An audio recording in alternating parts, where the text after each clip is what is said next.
ఇటు శేఖర్ నా చిన్నటి మిత్రుడు, ఇప్పుడు బ్లడ్ బ్యాంక్లో సిఇఓగా ఉన్నాడు.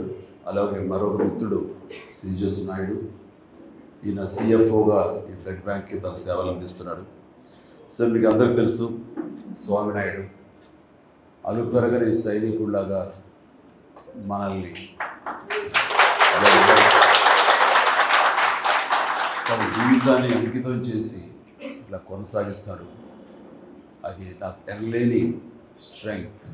వీళ్ళందరూ నాకు వెన్నుదన్నుగా ఉండి ఈ కార్యక్రమం, ఈ బ్లడ్ బ్యాంక్, ఇతర సేవా కార్యక్రమాలు ఏది తలపెట్టినా సరే సజావుగా ముందుకు సాగడానికి మీరందరూ కూడా నేను సైతం అన్నట్లుగా మీరందరూ ముందుకు రావటం.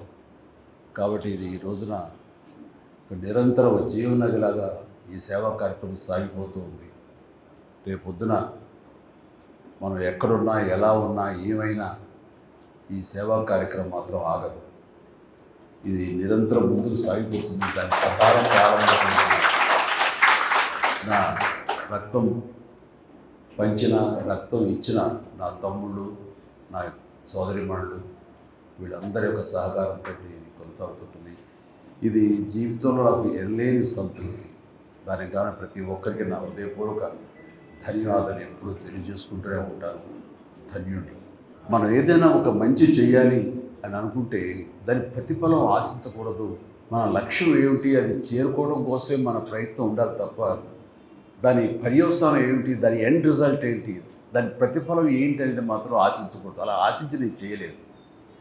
ఈ తలపెట్టినప్పుడు రక్తం అనేది ఇవ్వటం అనేది చాలా గగనం. ఎవరు ఇచ్చేవాడు కాదు, ఇవ్వడానికి మానసిక ధైర్యం కూడా లేదు ఎవరికి. ఇస్తే ఏమైపోతాం, బలహీనపడిపోతామేమో అన్నట్టు ఇవ్వలేని పరిస్థితి. ఆ ఇచ్చేవాడు ఎవరైనా ఉంటే కనుక బ్లడ్ బ్యాంక్ వెళ్తే 4 డబ్బులు వస్తాయి అంటూ గట్టిగా పేదరికంలో ఉన్నవాళ్ళు, కూలీ నాలి చేసుకుంటున్న వాళ్ళు మాత్రమే ఆ బ్లడ్ బ్యాంక్, ఆయా బ్లడ్ బ్యాంక్స్ వాళ్ళు వాళ్ళకి తీసుకుని వచ్చి డబ్బులు ఆశ చూపించి ఆ బ్లడ్ని తీసుకునేవాడు. అంతే తప్ప నిజంగా ధారాళంగా ఈ రోజున మీరు అందరూ ఇస్తున్నట్లుగా అలా ఇచ్చే రోజులు కాదు. అలాంటి పరిస్థితుల్లో నేను ఎన్నోసార్లు చెప్పాను, కానీ మరొకసారి చెప్పుకోవాలనిపిస్తుంది. మనం రక్తం దొరకక, సమయానికి అందక ఎంతోమంది చనిపోతున్నారు. ఒక 2 బాటిల్స్ రక్తం దొరికితే కనుక ప్రాణాలు నిలబడేవి అని అన్ని పేపర్లో వచ్చినప్పుడు నాకు చాలా ఆశ్చర్యం వేసింది. అప్పుడు కూడా నాకు అవగాహన లేదు. నేను కూడా ఈ షూటింగ్ నిమిత్తం అలా ఉండి బిజీగా ఉండే ఆలోచనలో ఎప్పుడూ వాటి ఒక్క దృష్టి సారించలేదు. అది తెలుసుకున్న తర్వాత చాలా నిద్ర పట్టలేదు నాకు. యాక్సిడెంట్స్ అయ్యి కానీ, డెలివరీ సమయంలో అధిక రక్తస్రావం జరిగి కానీ, తలసేమియా వ్యాధిగ్రస్తులు కానీ, లుకేమియా వ్యాధిగ్రస్తులు కానీ ప్లేట్లెట్స్ లేక చనిపోతున్నారంటే నాకు చాలా బాధ అనిపించి, మనకి ఎంతోమంది అభిమానులు ఉన్నారు. వీళ్ళందరూ తలుచుకుంటే కనుక ఇది ఒక దేదీప్యమానంగా ముందుకు సాగిపోతూ ఉంటుంది. రక్తం లేని కొరత కొంతవరకైనా మన రాష్ట్రంలో తగ్గించే అవకాశం ఉంటుంది. అంత పొటెన్షియాలిటీ ఉంది, అంత శక్తివంతులు వీళ్ళు అన్గైడెడ్ మిసైల్స్ లాంటి వాళ్ళు. వీళ్ళని గైడెడ్ అంటే సరైనటువంటి సక్రమంగా మార్గం చూపగలిగితే కనుక వీళ్ళందరూ కూడా అద్భుతమైన సమాజ సేవకులు అవుతారన్న స్ఫురణకు రావటం. నేను కొంతమంది మిత్రులతోటి వాళ్ళతోటి బ్లడ్ బ్యాంక్ స్థాపించాలి అంటాం. స్వామినాయుడు, నువ్వు పూర్తిగా దీనికి అంకితమై ఉండాలి అంటే తనతో ఉన్నటువంటి మిగతా అభిమానులకు ఉన్నటువంటి సత్సంబంధాల దృష్ట్యా వాళ్ళంతా నేను అనుకున్నాను, ఎంత నేను మోటివేట్ చేసినా, ఎంత వీడియోల ద్వారా, షార్ట్ ఫిల్మ్స్ ద్వారా, నా క్యాసెట్స్ ద్వారా, ఆడియో మెసేజ్ ద్వారా ఎంత ఇచ్చినా సరే వస్తారంటారా? ఎందుకంటే ఎవరి ప్రాణం వాళ్ళకి భయం. రక్తం ఇస్తే మనం బలహీనం అయిపోతామేమో, రక్తం ఇస్తే కనుక మనకి రక్తలేమి వ్యాధి వస్తుందేమో అంటూ అలాంటి అపోహలు ఉండే రోజుల్లో కొంతమంది అయితే కనుక మరీ రక్తం ఇస్తే కనుక అది వచ్చే జన్మలో మళ్ళీ మనకి ఏదో ఇంకోలా పుడతాం, ఏదో ఇలా చించి కావాలని చెప్పేవాడు. అండ్ ఆ సమయంలో వాళ్ళకి ఆశ చూపించాను.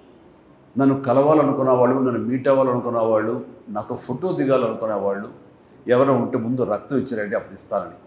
దానికి కొంత ఉత్సాహమైన కుర్రవాడు ధైర్యం చేసి వచ్చాడు. వచ్చిన తర్వాత వాళ్ళు ఇచ్చిన తర్వాత రక్తం అనేది అది పెద్ద ఇబ్బంది కాదు అని వాళ్ళకి అర్థమైంది. సో వాళ్ళు ఎంకరేజ్ చేయడం కోసం ఇచ్చారు. వాళ్ళ సరదా తీరిపోయింది. మళ్ళీ నెక్స్ట్ ఇస్తారంటారా వాళ్ళు వచ్చి? ఎవరేమో.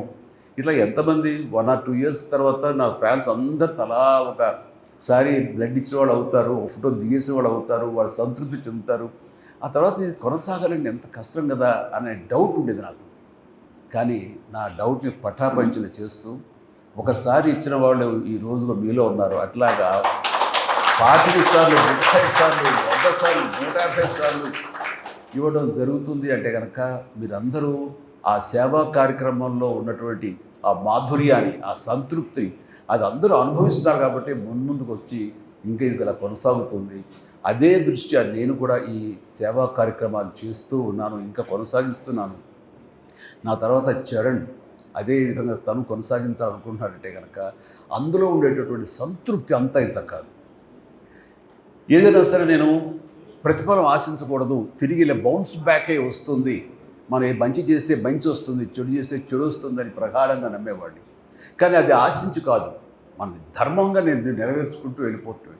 సమాజం నాకు ఇంత ఇచ్చినప్పుడు ఈ సమాజం రుణం ఏమిచ్చి తీర్చుకోవాలని ఉత్తమ మాటలు అంటాం కాదు, ఇలా ఇచ్చి తీర్చుకోవాలనేది నేను ప్రాక్టికల్గా ఇందాక అమర్నాథ్ రెడ్డి అన్నట్లుగా ఏదైనా సరే చేసి ఆ తర్వాత చెయ్యండి అని చెప్పడం అనేది కరెక్ట్. ఎందుకంటే మనం ఎవరైనా వైపు ఇలా చూపించినప్పుడు 3 ఏళ్ళు మన వైపు చూపిస్తుంటాయి, కాబట్టి నువ్వేం చేసావు సమాధానం చెప్పడం దానికి సమాధానంగా నేను ప్రారంభించి ఆ తర్వాత చెయ్యండి అంటారు. నాకు ఒక గట్ ఫీలింగ్ ఉంటుంది, నాకు ఒక భయం ఉంటుంది. సో అలాగే నేను చేయటంలో కృతకృత్యుని అయ్యాను ఈ రోజున. కానీ ఈ చేసే దాంట్లో మంచి తిరిగి ఎలాగ వస్తుంది, ఒక రక్షణ కవచంలాగా మనం ఎలా కాపాడుతుంది అనేది నేను చాలా ప్రాక్టికల్గా చదివి చూసాను. ఇలాంటి చాలామంది ఉంటారు, చాలామంది వాళ్ళ ప్రతిస్పందన నాకు దాకా చెప్పే అవకాశం ఉండకపోవచ్చు, నేను కూడా చేయలేకపోవచ్చు. కానీ ఈ మధ్య సంవత్సరాల్లోనే అది అందరికి తెలిసిన విషయం ఏంటో చాలామంది, నేను పిఎం గారి తోటి ఒక అల్లూరి సీతారామరాజు విగ్రహావిష్కరణ సభలో పాల్గొన్నప్పుడు అది చూసి ఒక వ్యక్తి, ఒక రాజకీయ నాయకుడు అండ్ కొన్ని అవాకులు చవాకులు వెళ్ళాడు నా మీద. అప్పుడే రాజకీయాల్లో లేను, రాజకీయాలు వద్దనుకు దూరంగా వచ్చేసిన వాడిని. అయితే నా మీద ఏదో గౌరవంతో నన్ను ఎంకరేజ్ చేయాలనో, లేకపోతే ఆ జిల్లా వాడిని కాబట్టి, పశ్చిమ గోదావరి జిల్లా వాడిని కాబట్టి, అక్కడ ఒక సెలబ్రిటీని కాబట్టి నన్ను అక్కడ ఆ కార్యక్రమంలో నన్ను కూడా అక్కడ పార్టిసిపేట్ చేసిన అవకాశం ఇద్దామనో ఏదో ఆయన పిలిచారు. సరే వెళ్ళారు. కానీ ఆ సదరు వ్యక్తి నా మీద అవాకులు చవాకులు మాట్లాడు, దానికి అర్థం లేదు, ఏమీ లేదు. నేను ఒకటే, అది నేను కానప్పుడు అది నన్ను అంటదు, నన్ను తాకదు, నేను ఫీల్ అవ్వను. ఆ అన్నవాడి నోరే అది అతని స్వభావం. సో నా స్వభావం ఏంటంటే నేను అలాంటి వాటికి స్పందించను, ఏమి చేయను. కానీ నన్ను ప్రేమించే వాళ్ళు స్పందించకుండా ఉండరు. వాళ్ళ స్పందన ఎలా ఉంటుంది అంటానికి ఈ ఉదాహరణ చెప్పాలనుకుంటున్నాను. అదే వ్యక్తి ముంపు గ్రామాలకి ఈస్ట్ గోదావరికి వెళితే ఒక ప్రౌఢ ఒక అమ్మాయి, బిడ్డ తల్లి, ఒక మోదుబురు రైతు ఫ్యామిలీ లాగా ఉంది, రిచ్ ఫ్యామిలీ. ఆ అమ్మాయి ఆ వ్యక్తిని నానా దుర్భాషలు ఆడుతూ ఏకంగా తిడుతూ ఉంటే తలంచుకుని అలా కాము వెళ్ళిపోతున్నాడు ఆ చిన్న పడవలో. మళ్ళీ తిరిగి వస్తావు కదా, నేను ఎంత చూస్తాను అని మాట్లాడుతుంటే నేను ఎవరో నాకు ఆ క్లిప్పింగ్ ఎక్కడో నాకు తారసపడి నేను చూశాను. మామూలుగా ఫ్యాన్స్ రెచ్చిపోవడం ఇలా ఉంటే కనుక అనవసరం చేస్తున్నారే, లేకపోతే బాగున్నాయి, ఎందుకో సర్లే వాళ్ళ ఆవేశం అలాంటిది అంటూ మళ్ళీ సర్దుకుంటాను. కానీ ఆ అమ్మాయిని చూస్తుంటే, ఆ గృహిణిని నాకు చాలా ఆశ్చర్యంగా అనిపించింది. చూస్తుంటే మనలాంటి మాస్ ఫాలోవర్ లేదు, చాలా క్లాస్ లేడీ. నాకు ముచ్చట కలిగి ఎవరు ఆవిడ, ఎందుకు ఒకసారి రమ్మనండి నేను అన్నాను. రావటం కుదరలేదు అనుకుంటా, సారీ ఆవిడెవరో తెలుసుకుంటాండి అన్నాను. తెలుసుకుంటే వీడియో ఒకటి అమ్మాయిది ఇంటర్వ్యూలా చేస్తే అది నాకు పంపించారు. అది బయటకు కూడా సర్క్యులేట్ కాదు నా పర్సనల్గా. ఆవిడ అన్నమాట ఏంటంటే, ఆయన మాకు ఏదో పెద్ద మాటలు మాట్లాడింది అనుకోండి, ఏదో భగవంతుడు దేవుడిని ఎవరిని చెప్పదలుచుకోలేదు. ఆయన మాకు చాలా ఆరాధ్యం అండి, అని ఏమో అంత ప్రేమిస్తావా, అంత ఇష్టపడతావా, ఈ సినిమా అంత బాగా చూస్తావా, అంత అభిమానం అంటే నేను అభిమానం కానే కాదు. సినిమాలు చూస్తాను, అలాగే ఆయనతో చూస్తాను తప్ప అభిమానిగా నేనేం ప్రేమ పెంచుకోను. మరి ఏంటమ్మా ఒక మాస్ అభిమానం కంటే అంతగా నువ్వు రెచ్చిపోయావు అక్కడ ఏంటంటే, ఆయన నా బిడ్డకు ప్రాణం పోసాడండి అని చెప్పేసి ఒక 8 సంవత్సరాల బాబుని రమ్మని పిలిచి ఆయన కూర్చోబెట్టి వీడేనండి, వీడికి డెంగ్యూ వచ్చి రక్తం దొరకక ప్లేట్లెట్స్ తనకి ఇవ్వాల్సిన సమయంలో ఇవ్వలేక తను ఇంకొక 48 అవర్స్ 2 రోజుల్లో కనుక ఇవ్వకపోతే చచ్చిపోతాడు, నీరసించిపోయి మంచానికి అతుక్కుపోయాడు. ఇది పరిస్థితి. అక్కడ రాజమండ్రి కానివ్వండి, కాకినాడ కానివ్వండి, ఏ ప్రాంతంలో ఏ ప్రభుత్వ ఆసుపత్రులు కూడా ఎక్కడ చూసారు బ్లడ్ దొరకని పరిస్థితి. చూస్తూ చూస్తూ బిడ్డ చచ్చిపోతున్నాడు. అదే ప్లేట్లెట్స్ ఉంటే కనుక బతుకుతాడు.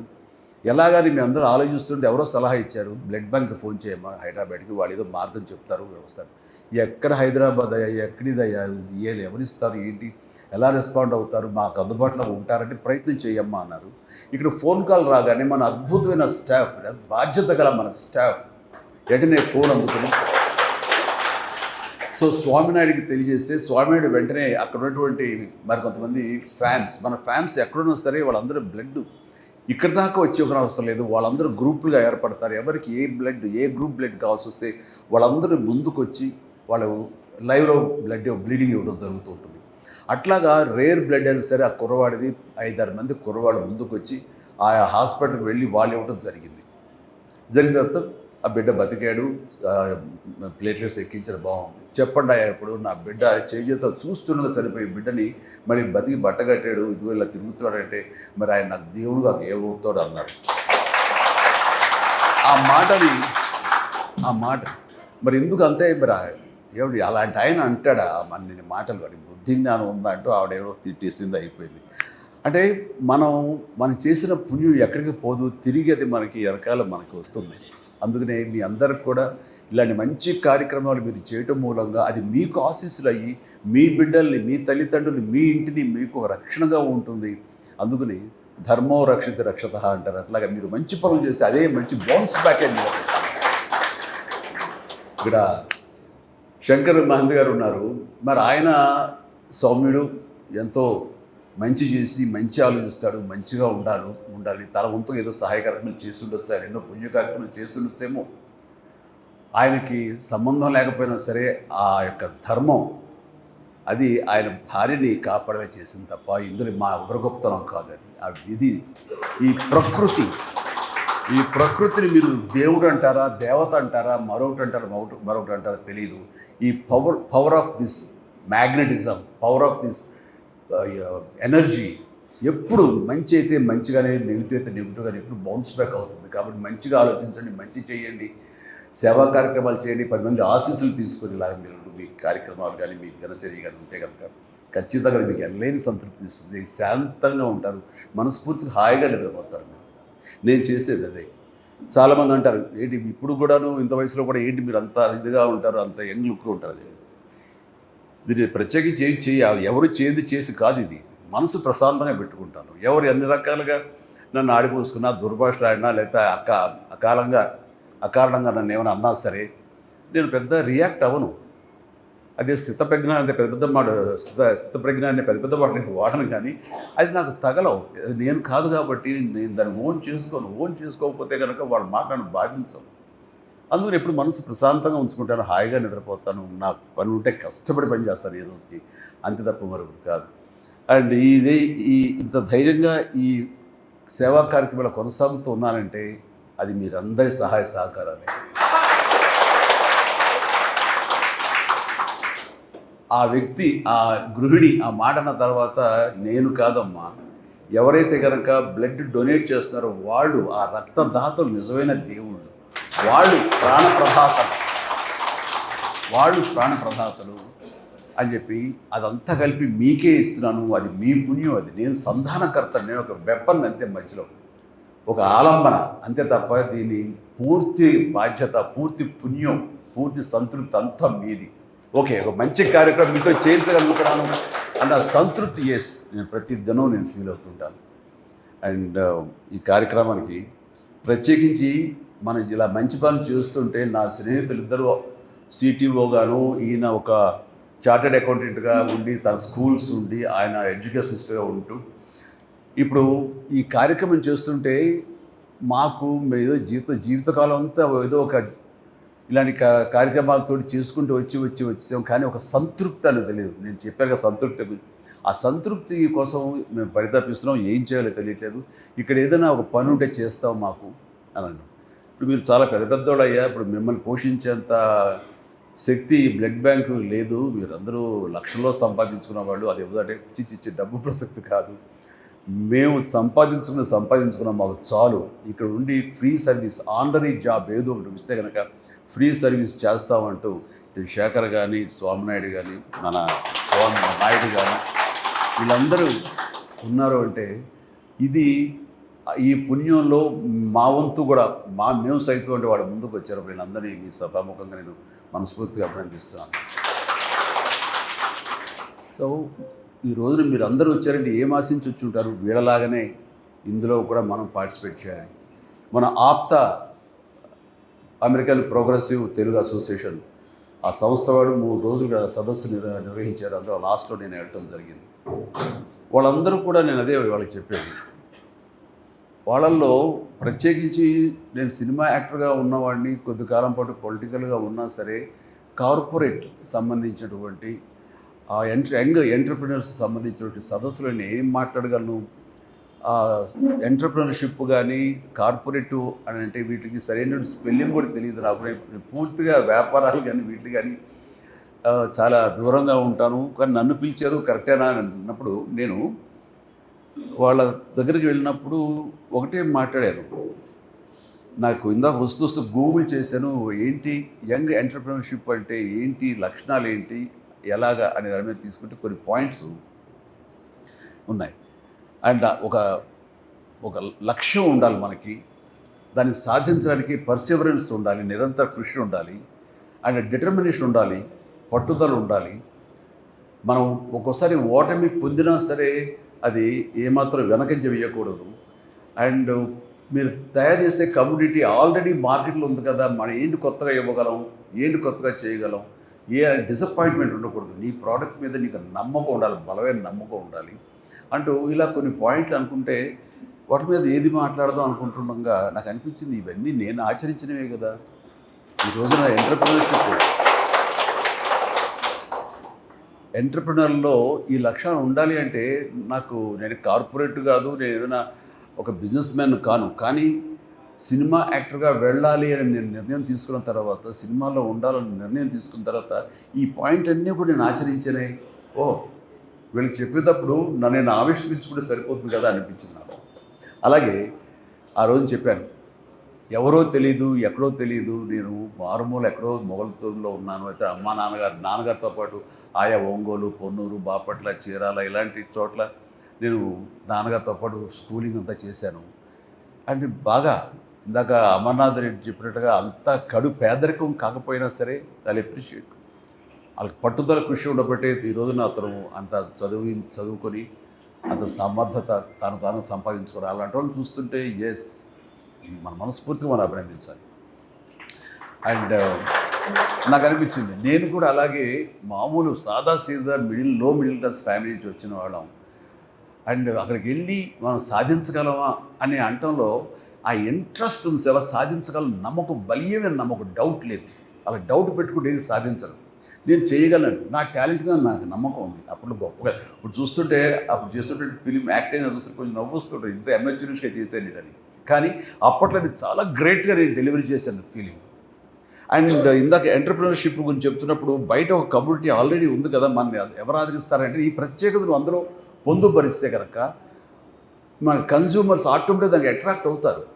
అండ్ ఆల్రెడీ సినిమా ఇండస్ట్రీలో అద్భుతంగా డ్యాన్స్లు ఫైట్లు చేసే హీరోస్ ఉండగా నువ్వు వెళ్ళి మీరు కొత్తగా క్యాటర్ చేసేది ఏముంది, నువ్వు వెళ్ళి అక్కడ వాళ్ళని రాణించేలాగా అల్లించేలాగా చేసేది ఎలాగా అని డౌట్ లేదు నాకు. ఖచ్చితంగా పూర్వకాలంలో కొన్ని సినిమాల్లో సాంగ్స్ మినీ ఇంటర్వెల్స్ లాగా బయటికి వెళ్ళిపోయేవాడు దానికో. అండ్ అలాంటిది నేను వాళ్ళని వెళ్ళనివ్వకూడదు, అరెస్ట్ చేయాలి, వాళ్ళని నిలువరించాలి, కూర్చోబెట్టాలి, అది నా ప్రత్యేకత అనుకున్నాను. ఆ రకంగా నేను డ్యాన్సులు ఫైట్లు ఎప్పట్లాగే గతంలాగే ఉన్నా సరే నా ప్రత్యేకత చూపించుకున్నాను. వాళ్ళు రిపీట్ అనేలాగా. ఇప్పుడు డిజిటల్గా ఇదైన తర్వాత ఇప్పుడు కుదరదు, కానీ ఇదివరకు రీల్స్ చేసి ప్రొజెక్ట్ దగ్గర మళ్ళీ రిమైండ్ చేసి మళ్ళీ ఎంచుకునేవాడు. ఆ రకంగా రిపీట్ చేయించుకోగలిగానంటే నా ప్రత్యేకత నేను చూపించగలిగాను. ఆ ప్రత్యేకత నాకు ఎంతటి పొజిషన్ తీసుకొచ్చిందంటే, ఎవరినో పెట్టి సినిమా చేద్దాం అనుకుంటే ఆ డిస్ట్రిబ్యూటర్స్ వాళ్ళు ఇప్పుడు ఇప్పటిలాగా ఈ కొనుగోలు లేదు, బయర్స్ సిస్టమ్ లేదు, డిస్ట్రిబ్యూషన్. వాళ్ళు డబ్బులు ఇస్తేనే ప్రొడ్యూస్ సినిమాలు తీసేవాడు. అందుకని వాళ్ళ కనుసన్నల్లో ఉండాలి, వాళ్ళ దయాభిక్ష మీద ఉండాలి. అలాంటి పరిస్థితుల్లో వాళ్ళు వచ్చిన తర్వాత ఇతనితోడైతే కనుక మేము ఇంత డబ్బులు ఇస్తాము, మిగతా ఎవరితోడైతే మాత్రం అంత బడ్జెట్ ఇవ్వలేము అని వాళ్ళు చెప్పినప్పుడు ఏంటి ఇంత ప్రత్యేకత అంటే ఆడియన్స్ని రిపీట్గా వచ్చేలా చేస్తున్నాడు. అయ్యా ఇతనైతేనే మా డబ్బులు గ్యారెంటీ, మినిమం గ్యారెంటీ ఉంటుంది, ఇతను పెట్టండి. సో ఈ సినీ పరిశ్రమ ముందుగా నన్ను ఆదరించింది కాదు, ప్రేక్షకులు ఆదరించారు, అభిమానులు నన్ను భుజాల మీద ఎత్తుకున్నారు. వాళ్ళు చేసింది చూసిన తర్వాత వీళ్ళ డిస్ట్రిబ్యూషన్ వాళ్ళు ఇక్కడ వాళ్ళ ఇన్ఫ్లుయెన్స్ తోటి ఇక్కడ ఆ స్థానం సుస్థిరమయ్యేలాగా ఉంది. ఆ తర్వాత ఈ కళాం తల్లి నన్ను అప్పులు చేర్చుకుంది. కాబట్టి నేను ఎప్పుడు కూడాను మీ అభిమానులకి కృతజ్ఞునై ఉంటాను. ఆ కృతజ్ఞత భావంతోనే ఉంటాను. అండ్ అంత నమ్మకం మీ మీద ఉంది కాబట్టే ఈరోజు కూడా ఇంత బ్లడ్ డొనేషన్ అనేది, రక్తదానం అనేది సజావుగా సాగిపోతుందంటే కనుక అదంతా మీ సంకల్ప బలం. అండ్ నాకు ఈరోజు చాలా సంతోషంగా ఉంది. ఇలాంటి ఫ్రీక్వెంట్గా మనం కలుసుకుంటున్నాం. ఇంకా ఎంతోమంది ఇచ్చిన వాళ్ళు ఉన్నారు, వాళ్ళందరినీ ఇక్కడ అకామిడేట్ చేయలేక ఇవాళ కుదరలేదు, కానీ వాళ్ళందరినీ. అండ్ స్వామినాయుడు ఇలా ఫ్రీక్వెంట్గా అప్పుడప్పుడు చేస్తూనే ఉండు, నా అవైలబిలిటీని చూసుకుని. ఇంకొకసారి సమయాలు ఉంటే కనుక మన చరణ్ కూడా వస్తుంటాడు, చేస్తుంటాడు. So thank you.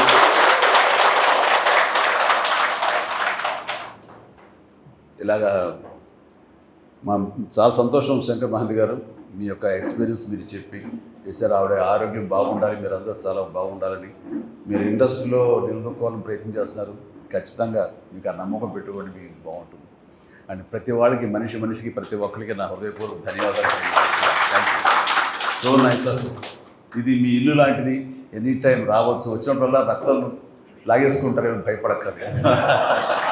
మీకు అనుకున్నప్పుడు, మీకు అనిపించినప్పుడు, ఇస్తే బాగుంటుంది అనుకున్నప్పుడు డెఫినెట్గా ఇవ్వండి. ఆ ఎల్లేని సంతృప్తి ఇస్తుంది మీకు.